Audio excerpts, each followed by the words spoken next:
The stars of the Golden Age may have shone brightly on the screen, but their wills reveal that behind the glamour were deep secrets and final acts of profound, unexpected generosity. For decades, icons like Bette Davis and Joan Crawford earned reputations as Tinseltown's fiercest divas, but their final balance sheets tell an astonishing story of fortunes spent securing the futures of strangers and silent causes. Bette Davis, the generosity she saved for the loyal Bette Davis, the legendary firebrand, was infamous for one cold, final act, completely disinheriting her daughter. The public saw only the harsh rejection of a wounded mother, but what the headlines missed was a carefully planned legacy of quiet, heartfelt generosity aimed squarely at those who earned her trust. For the woman often portrayed as Hollywood's most fearsome diva, her final will offered a poignant lesson.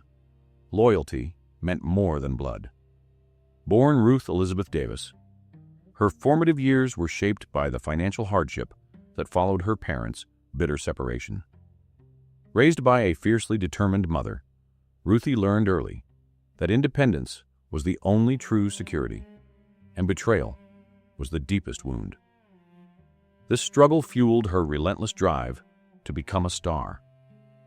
She became the First Lady of Drama, known for her sharp tongue and uncompromising professional demands, a demanding exterior built to protect the vulnerable woman beneath. When Davis was called to rest in October of 1989, at the age of 81, her will confirmed the widely reported estrangement from her biological daughter, B.D. Hyman. The document explicitly excluded B.D., an act that dominated international headlines and cemented Davis's image as a vengeful mother. It was a cold, cutting note, but the final pages of her will offered a swift, powerful rebuttal. Here was where her true love resided. The true focus of the estate was Davis's adopted son, Michael Merrill, who received the majority of her assets. Michael had remained steadfastly loyal to his mother, and Davis rewarded that fidelity not just with wealth, but with sentimental expressions of her love and gratitude. Equally revealing was the generous financial provision made for her longtime assistant, Katharine Hepburn. The bequest acknowledged her professional dedication and her personal kindness during Davis's final, quieter years. This was the ultimate Golden Age statement. True elegance lies in honoring those who stand by you when the spotlight fades.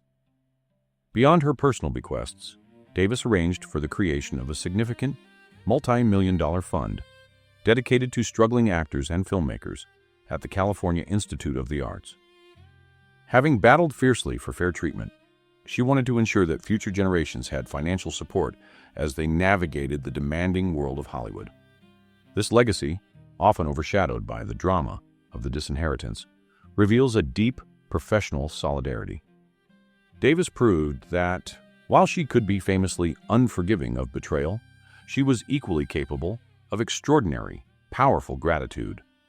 Her final will was not just a legal document. It was a carefully plotted drama, where the heroines were loyalty and true devotion.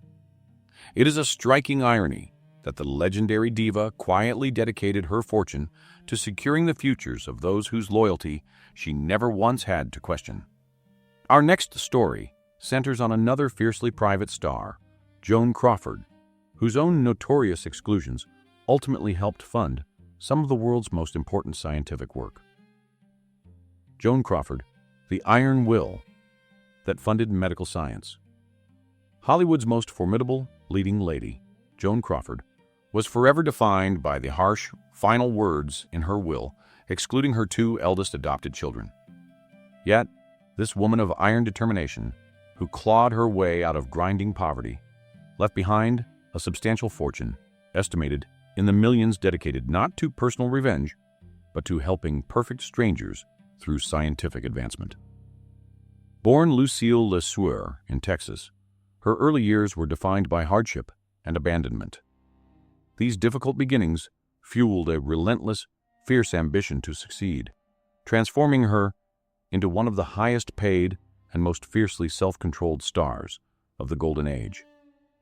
She was known for her spectacular homes, dazzling wardrobes, and meticulous demands, crafting the persona of a star who valued material success above all else.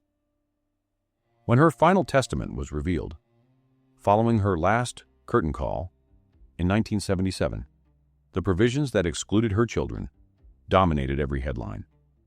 But the sheer monetary scale of her charitable bequests, often overlooked, tells a far different story about her legacy. A substantial seven-figure portion of Crawford's estate was directed toward the Motion Picture and Television Fund. It was a gift that showed a deep professional solidarity for the working people of Hollywood. The most compelling part of her generosity lay in the large, undisclosed sums she channeled to various medical research institutions. Crawford's life was marked by her own physical struggles, and her devotion to maintaining her iconic image often overshadowed her private anxieties about physical decline. By funding medical science, she was, in effect, using her legacy to fight the very vulnerabilities she had spent her life trying to overcome. She left funds for organizations focused on several different areas of medical advancement, showing a thoughtful and pragmatic approach to philanthropy. This final provision was a profound statement. She channeled the same formidable energy and financial power she used to conquer Hollywood into tackling fundamental human suffering. The irony is profound.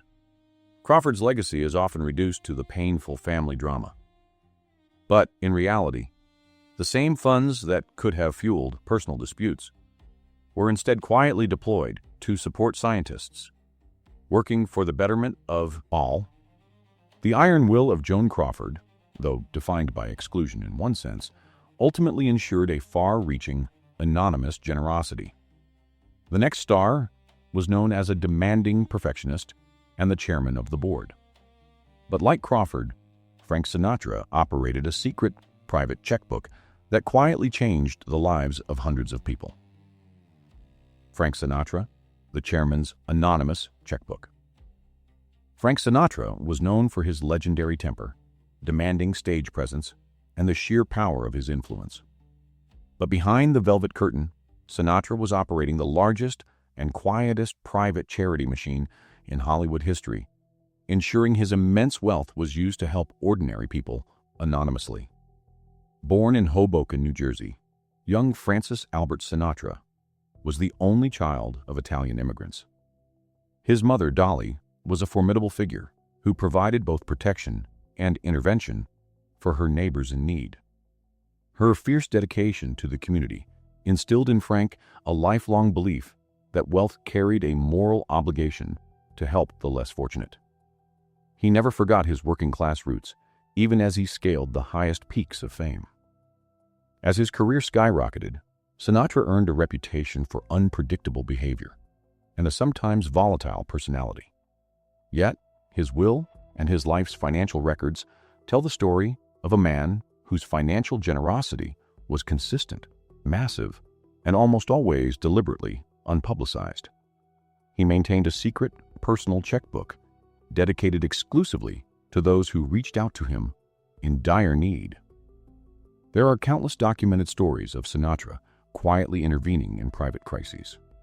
He routinely paid the medical bills for complete strangers who could not afford treatment, spending hundreds of thousands of dollars anonymously over the decades. He settled the mortgages of friends facing financial ruin, often requiring only that they never reveal his involvement. This was intensely personal and practical charity, designed to provide immediate relief without drawing any attention to himself.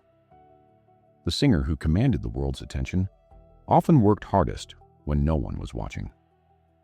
The most substantial and lasting part of his philanthropy, however, lay in large, structured gifts that secured the futures of countless young people. He established the Frank Sinatra International Student Center at the University of California, Los Angeles, dedicating millions of dollars in funds to support the education of students from around the world. Furthermore, his devotion to his mother, Dolly, translated into significant financial support for local hospitals and medical wings named in her honor, ensuring that his family's legacy was tied to community welfare. In his final testament, after his long life concluded in 1998, his estate's commitment to these institutions was solidified. The man who seemed to spend money as lavishly as he breathed ensured that the vast machine of his wealth would continue to operate as a force for good. He proved that the chairman of the board was also the ultimate chairman of compassion, signing a lifetime of generous checks that, unlike his songs, were never meant to be famous. The juxtaposition of Sinatra's imposing persona and his quiet generosity is a reminder that the stars we admire often contain multitudes. Next, we explore the astonishing secret life of Hedy Lamarr, a star who was much more than an exotic beauty, and whose hidden talent secretly funded the future of women in science. Hedy Lamarr, the secret inventor who funded women in science. Hedy Lamarr was the face of exotic glamour and high society scandal. But the world missed her greatest talent, a genius-level intellect and inventive mind whose work would secretly fund the future of women in science. For decades, the public saw only the screen siren, entirely unaware of the brilliant physicist hiding in plain sight. Born Hedwig Eva Maria Kiesler in Vienna, Austria, her privileged but complicated upbringing exposed her early to the world of technology.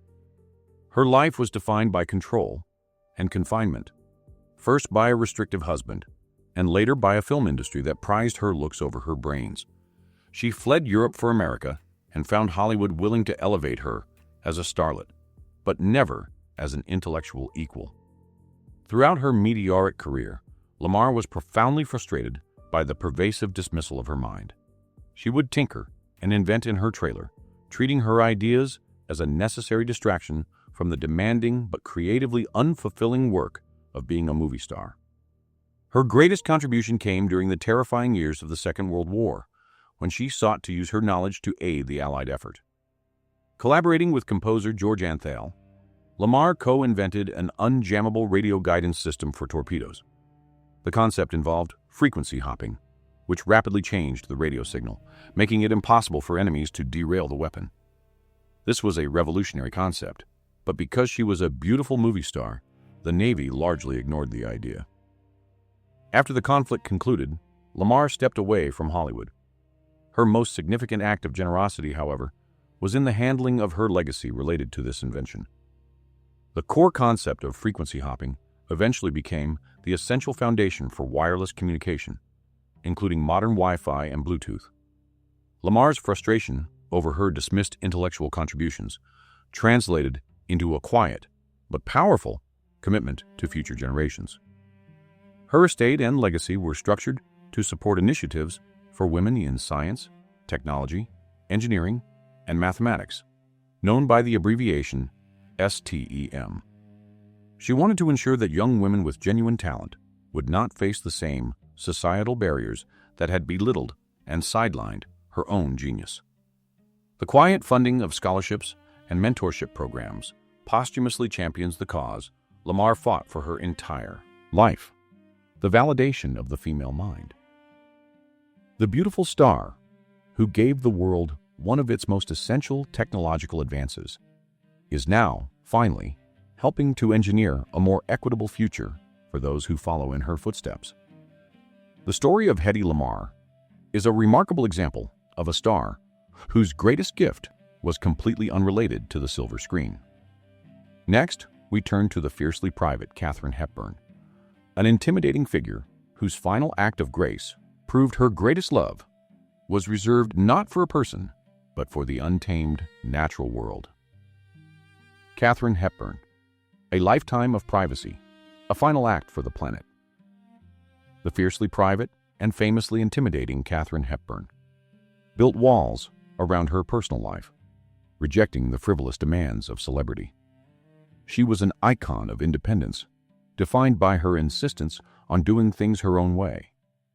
When her final affairs were settled, the public was shocked to discover that the intense devotion she withheld from the spotlight was generously bestowed upon the untamed natural world.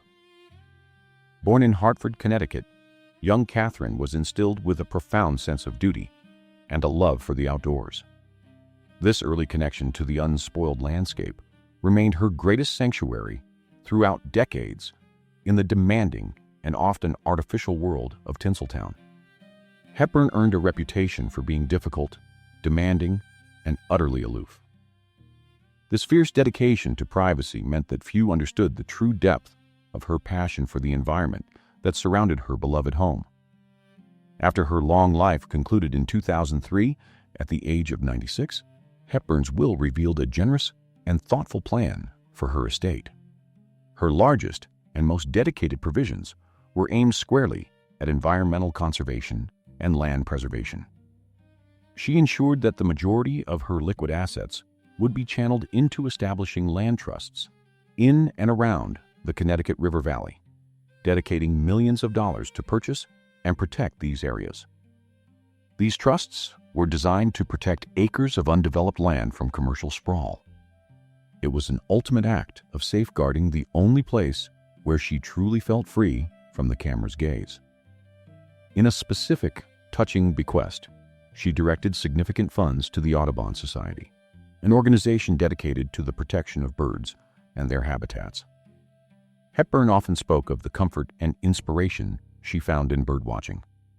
Her financial commitment ensured that her legacy would be inextricably linked not to her Oscar wins, but to the green, wild spaces she fought to keep unspoiled. The contrast is remarkable. The star, who was criticized for being emotionally distant in public, proved herself to be a compassionate and fiercely protective patron of the earth. Katharine Hepburn's final act was the ultimate expression of her personal code: to use her power and wealth to defend what was truly valuable. Hepburn's quiet dedication to a worthy cause set a precedent. Next, we explore the life of Elizabeth Taylor, a star synonymous with glamour and luxury, who shocked the world by sacrificing her glittering image to become a fierce warrior for a cause that desperately needed a champion. Elizabeth Taylor, the diva who started a revolution. Elizabeth Taylor embodied cinematic drama, known for her lavish lifestyle and constant tabloid attention. Yet, when a terrible sickness arrived in the 1980s, she became a warrior whose fierce generosity reshaped global philanthropy. This star, who had always commanded the spotlight, willingly put her entire glittering image on the line to champion a cause that others feared to touch. Born in London, Taylor was a child star who grew up completely in the public eye. Her stunning violet eyes and classic beauty made her a symbol of Hollywood glamour. But her early exposure to fame meant she rarely experienced a truly private life. This upbringing developed within her an unusual combination of demanding star power and deep, often surprising, compassion for the marginalized.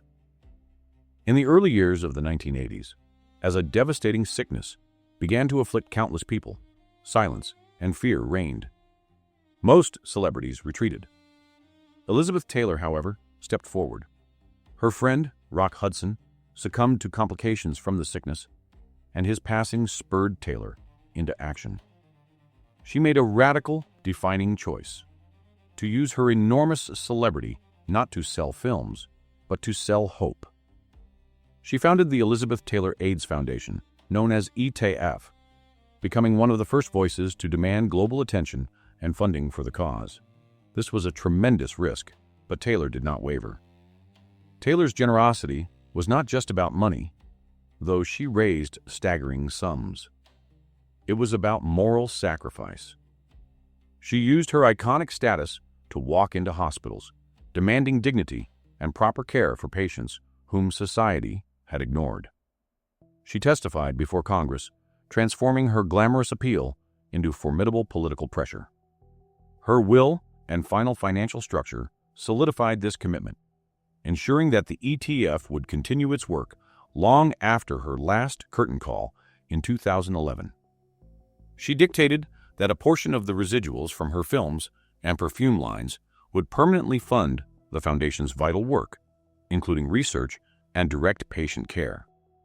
This decision ensured that her commercial success would forever be linked to humanitarianism. Elizabeth Taylor proved that true power is found not in luxury, but in the courage to care when others will not.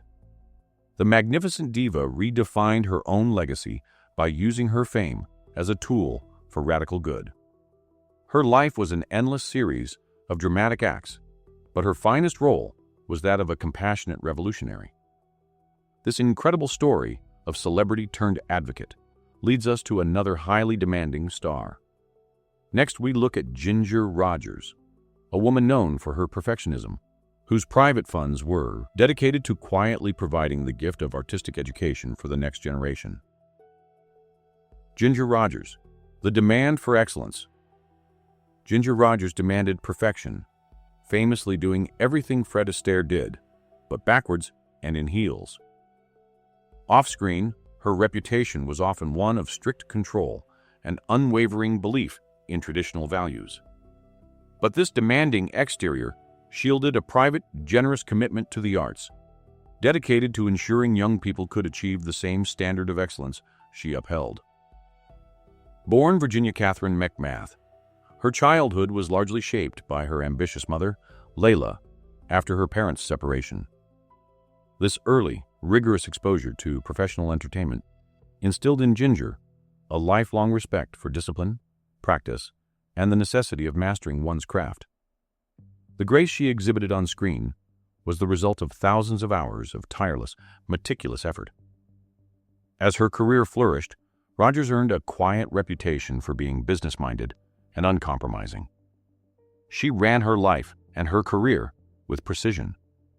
Yet, beneath the professional reserve was a profound passion for passing on the kind of disciplined artistic training that had secured her own success.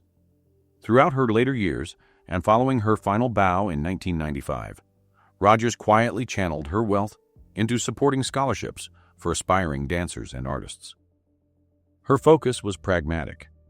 She wanted to provide young people with the solid technical foundation necessary to succeed in a fiercely competitive industry. She understood that raw talent was not enough. It required expert instruction and financial resources to cultivate. This philanthropic focus led to the establishment of the Ginger Rogers Youth Foundation and grants directed toward specific arts-focused educational programs. These initiatives provided resources for classical dance training, music instruction, and dramatic arts. Unlike some stars who simply provided funds to large, generalized charities, Rogers took a personal interest in institutions that mirrored her own exacting standards. Ginger Rogers' demanding spirit was not a barrier to her generosity. It was the engine of it.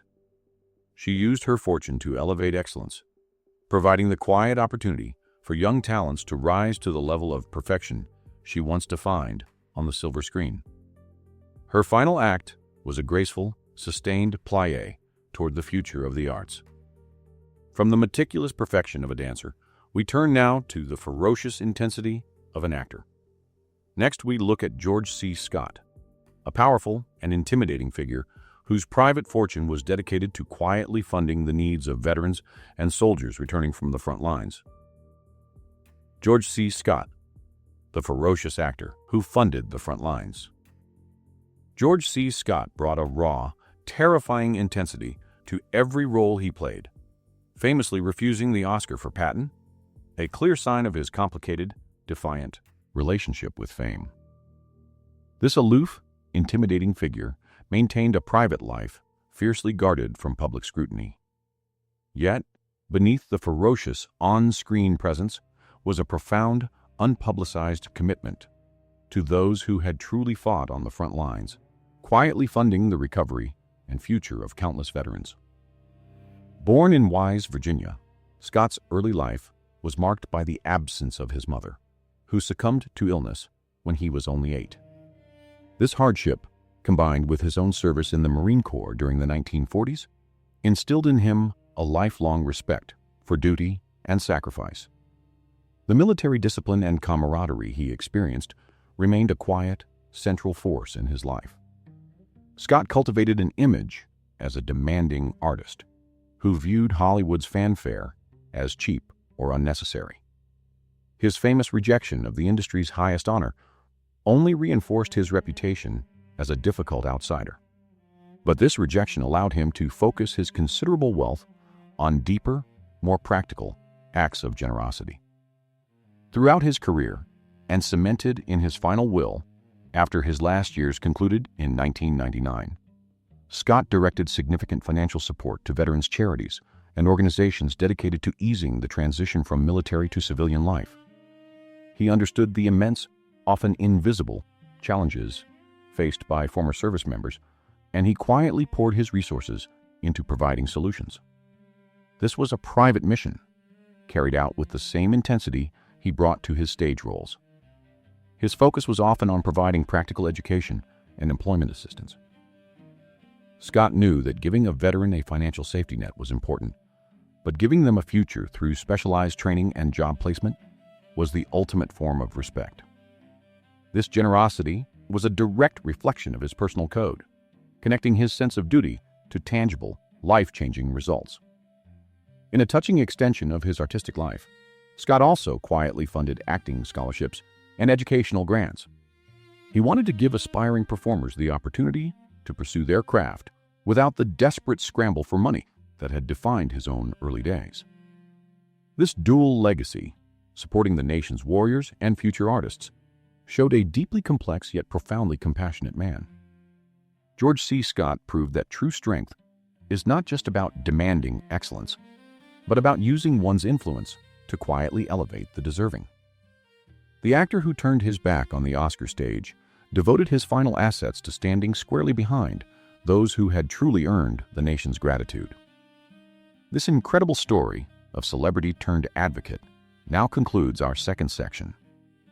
We pause briefly before traveling to the enigmatic world of Greta Garbo, whose staggering, privately held fortune was revealed to have a final, quiet dedication to the world of art.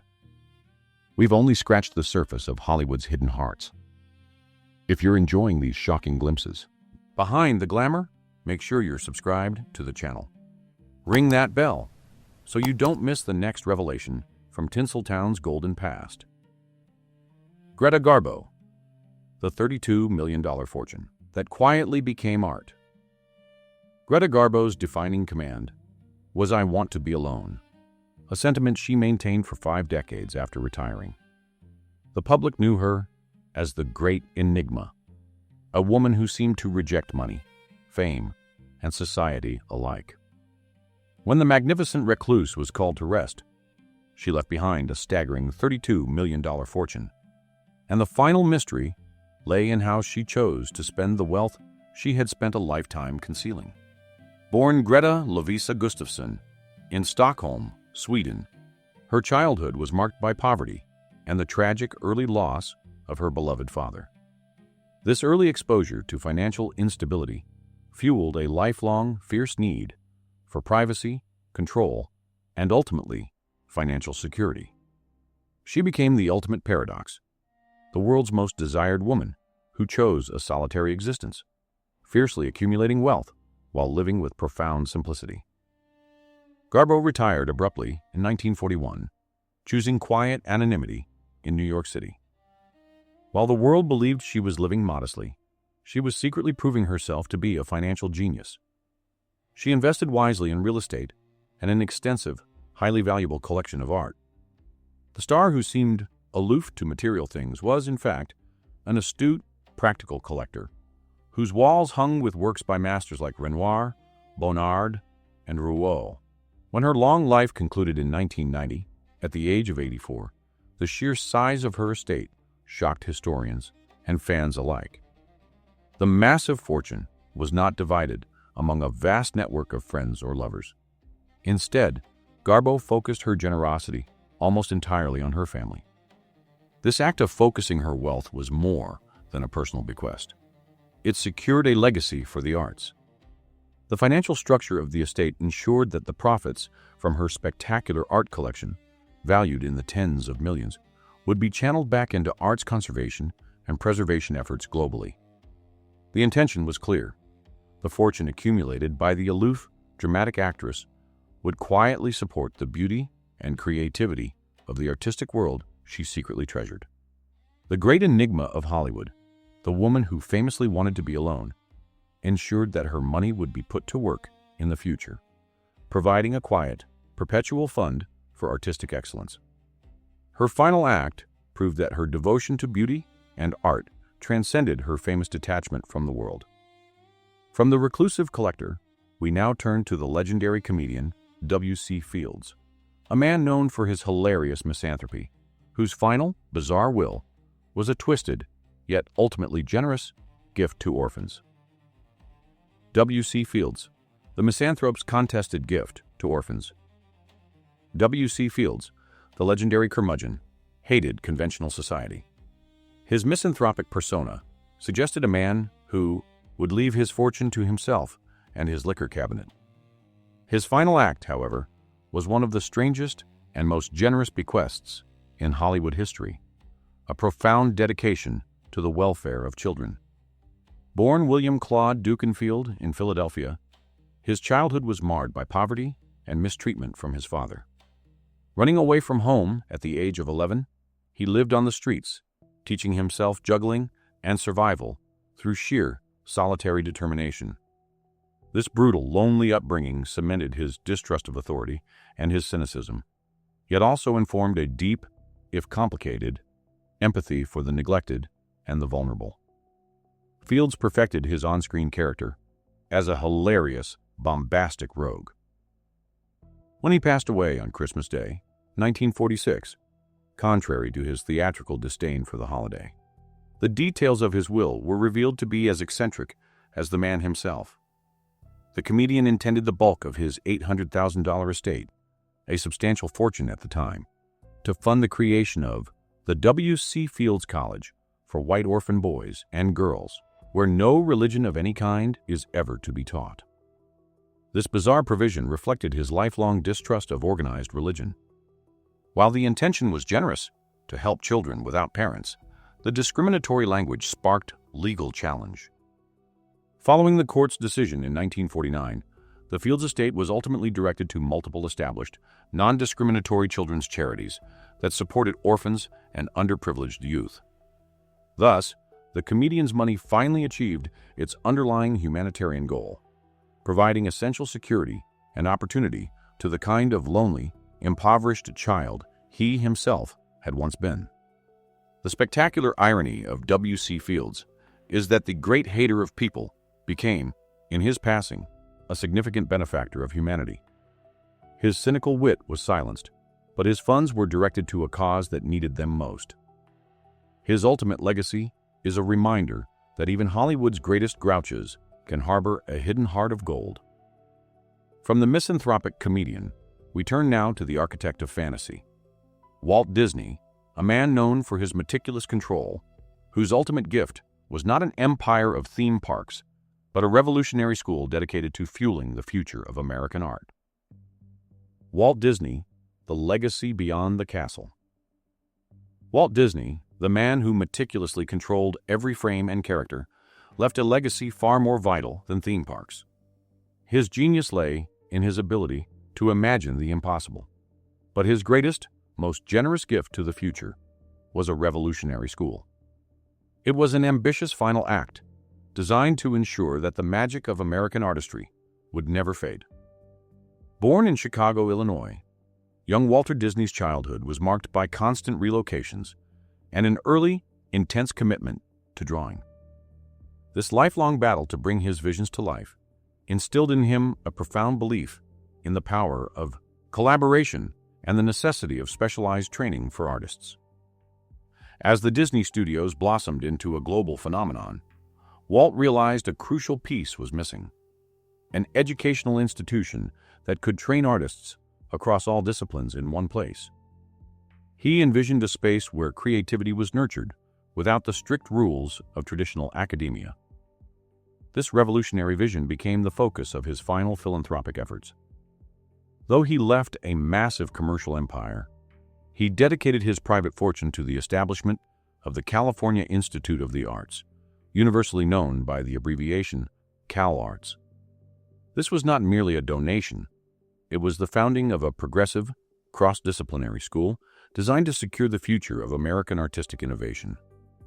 Following his final bow in 1966, his estate and the generous backing of the Ford Foundation ensured the construction and sustained funding of CalArts. The school was designed as a bold experiment, combining several existing art colleges into one cohesive, dynamic environment. The goal was to provide a rigorous education that encouraged experimentation and boundless imagination, the very qualities that defined Walt Disney himself. The institution stands as a living testament to his belief that art is the fundamental cornerstone of storytelling and culture.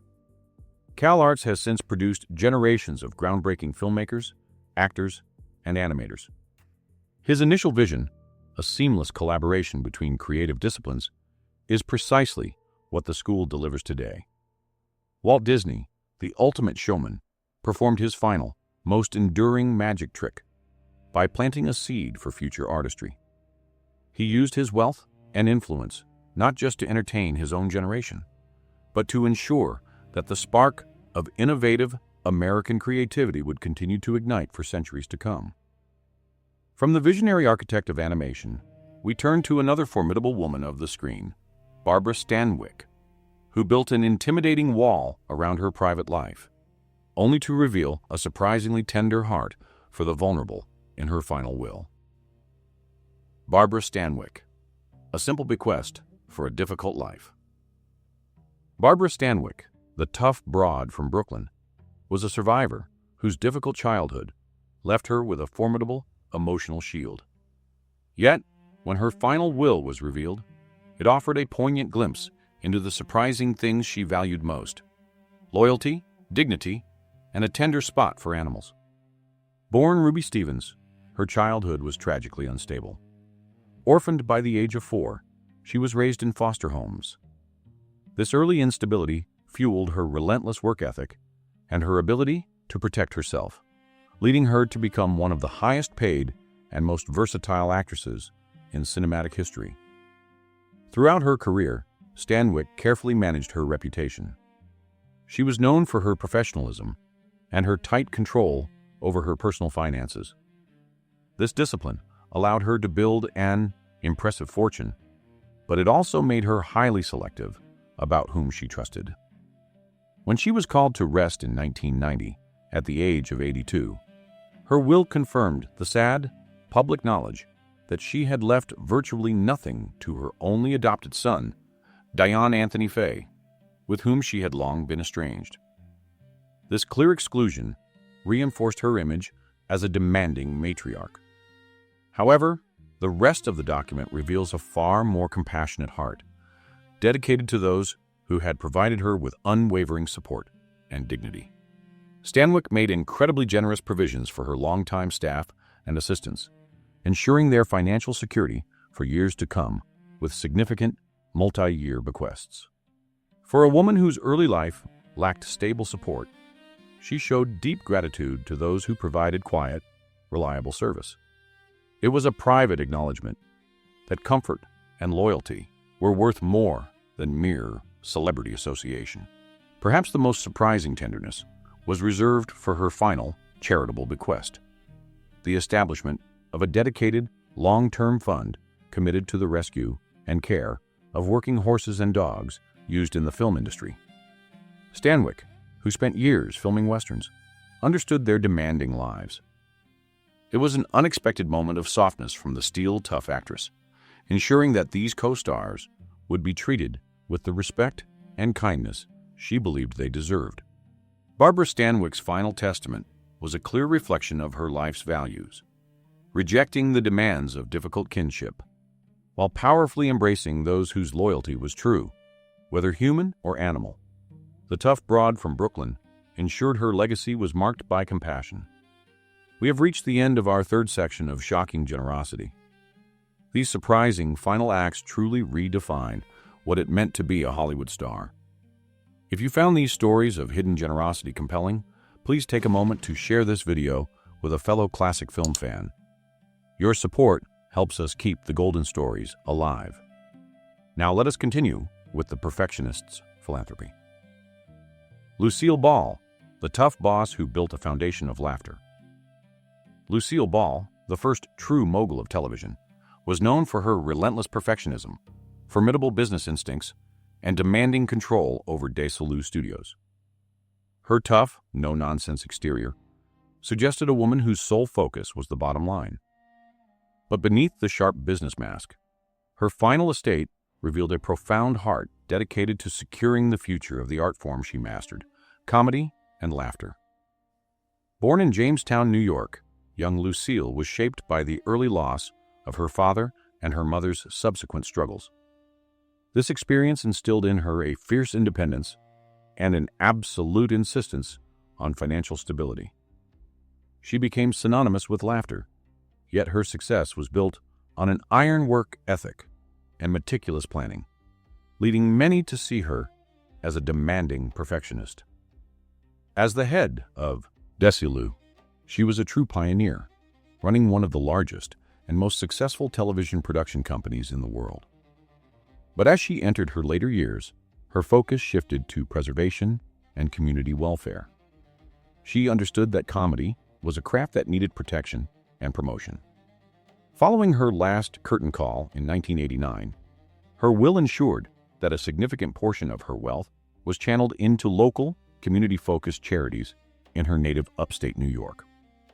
She directed generous but quiet financial support to local theater arts programs and children's hospitals. These gifts were deliberately unpublicized, showing her desire to give back to the specific community that had shaped her without seeking any accompanying fanfare. The most enduring act of generosity, however, was her commitment to the Lucille Ball Desi Arnaz Center for Comedy in Jamestown. Ball's final financial structure ensured the long-term funding and operation of this institution.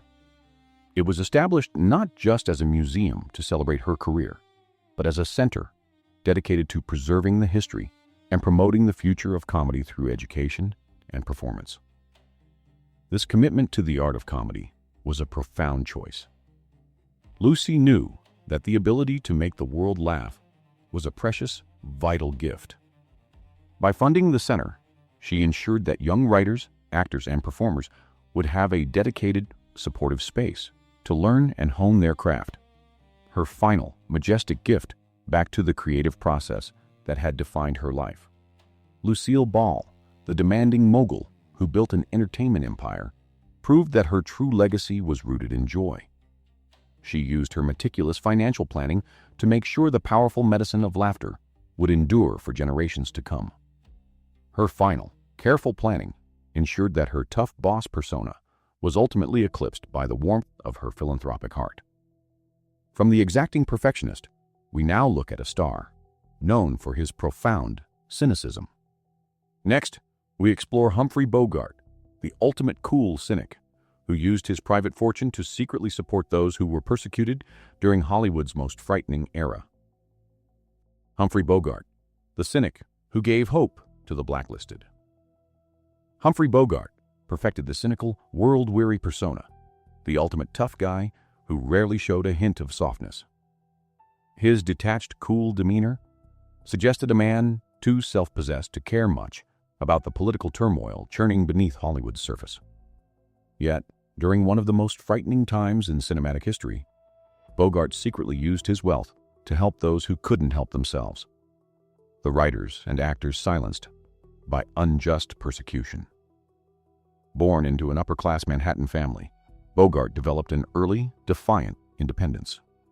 His famous lip scar, acquired during his Navy service, only enhanced the rugged, street-smart demeanor he projected on screen. Despite his wealth and privilege, his path to stardom was a long struggle, marked by years of playing bit parts on Broadway, instilling in him a quiet respect for the working professional and a distaste for hypocrisy. In the late 1940s and early 1950s, Hollywood was gripped by fear as the anti-communist investigations began. Careers were destroyed overnight, and individuals were professionally banished for their political beliefs. Most major stars maintained a terrified silence. Humphrey Bogart, however, took a principled stand. He was one of the founding members of the Committee for the First Amendment, dedicated to supporting those called Before the House Un-American Activities Committee. Bogart used his significant financial resources, contributing tens of thousands of dollars, to keep the organization operational during its crucial early stages. More compelling still was his secret financial assistance to blacklisted writers and actors. Many of these professionals were completely cut off from the industry. Bogart, in a manner entirely consistent with his tough, quiet code, provided anonymous grants and loans to ensure these victims of political fervor could survive the exile. This private generosity stood in stark contrast to his public image of apathy. The cynical actor who claimed to be interested only in his yacht and his next drink was, in fact, using his stature and his private checkbook to defend constitutional freedoms. His contributions were often channeled through trusted intermediaries, designed to provide maximum impact with minimum fanfare, a truly Bogartian act of defiance. While his final will, after his last years concluded in 1957, dealt with provisions for his beloved wife, Lauren Bacall, and their children, his commitment to these political and humanitarian causes during his lifetime represents one of the most courageous and generous private uses of Hollywood wealth during the Golden Age.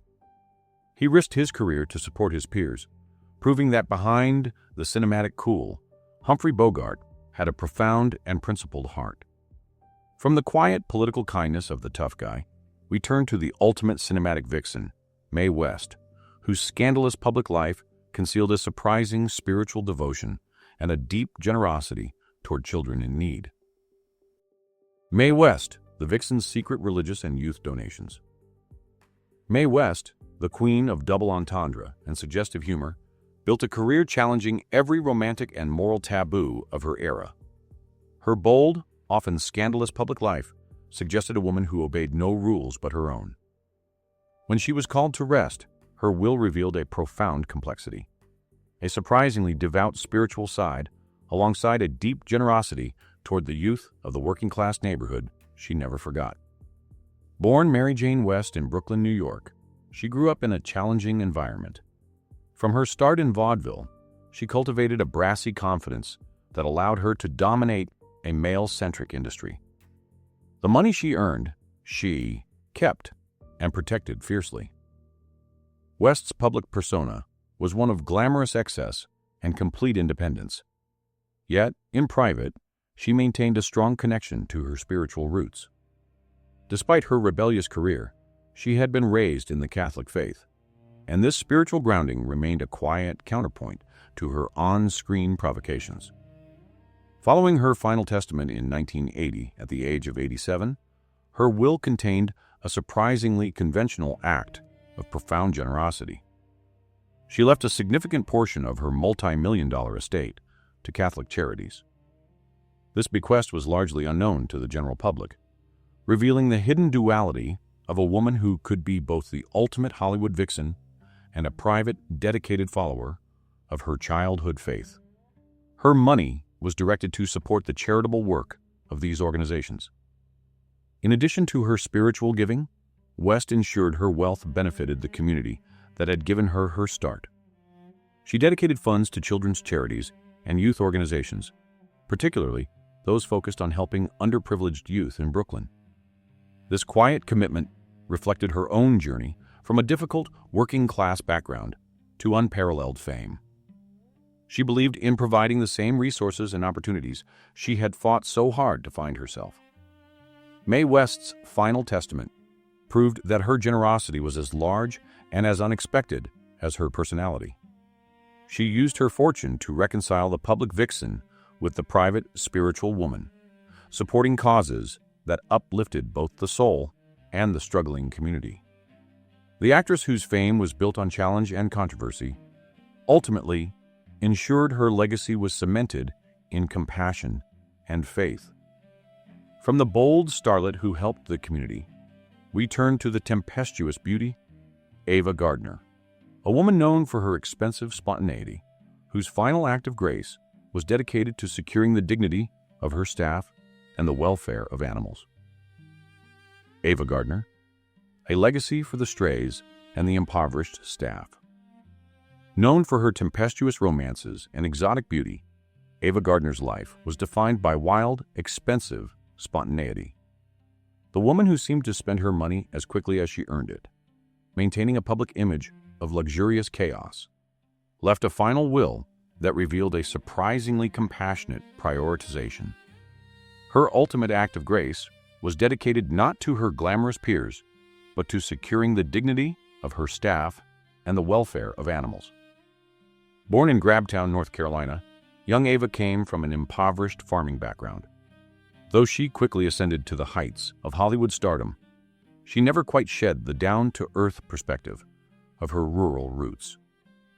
As she entered her later years, Gardner lived primarily in London and Madrid, fiercely maintaining her independence. While the public tracked her every glamorous movement, few knew about her deep, private devotion to the stray animals and the staff members who provided stability. When she passed away in 1990 at the age of 67, her financial affairs revealed that the spontaneous beauty was, in her final arrangements, unexpectedly practical and heartfelt. Despite her reputation for extravagant living, she ensured that her wealth was strategically deployed to protect the vulnerable. Gardner made incredibly generous provisions for her domestic staff, including her housekeeper and companion.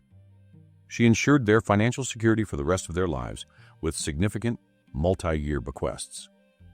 For a star who valued her personal freedom above all else, this was a profound testament to the quiet, daily loyalty she received and cherished. Furthermore, the tempestuous star showed a marked compassion for animals.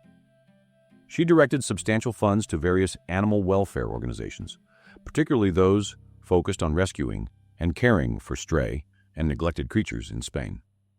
This choice was a quiet reflection of the sensitivity she hid from the press, showing a soft spot for those who, like herself, were independent but often without a stable home. Ava Gardner's final will proved that her heart, often considered impulsive and wild, was ultimately guided by a deep empathy for those outside the realm of Hollywood power. The exotic beauty left a legacy dedicated to the humble virtues of loyalty and care. This concludes our journey through the 15 most shocking acts of hidden generosity in the golden age of Hollywood. Which of these legendary stars surprised you the most with their generosity? Let us know in the comments below. We love reading about the moments that redefined your favorite Hollywood icon.